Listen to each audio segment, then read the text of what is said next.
From the Cruise Radio studio in Jacksonville, Florida, this is Cruise News Today with Doug Parker. Good morning. Here's your cruise news for Wednesday, March 16th, 2022. The NCL ship that ran aground on Monday in the DR eventually broke free on early Tuesday morning thanks to the incoming tide. However, there's still more to the story. A letter given to guests yesterday on board from the captain says that the remainder of Escape's current cruise has been canceled as the ship remains docked at the Puerto Plata Pier and is assessed for damages. Passengers will be disembarked today through Friday and flown to Orlando on charter flights.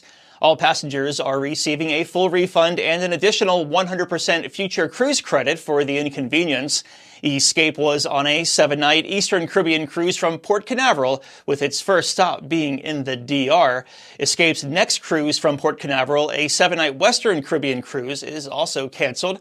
You can read the full letter from the captain at cruiseradio.net. And the Australian government announced that, based on medical advice, its current cruise ban will expire on April 17th.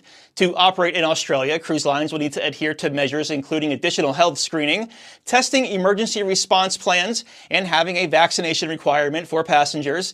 International cruise ships will need to meet all state and territory health requirements in places they are docked and sailing from. Many operators, including Carnival Cruise Line and P&O, have already pulled out of Australia for the next year to move their ships to more lucrative waters. And finally, speaking of Down Under, Princess Cruises announced its plans to resume Australia cruising in June. Coral Princess is set to begin sailing from Brisbane before moving to Sydney in August. The line also announced 2 new U.S. homeports starting this year.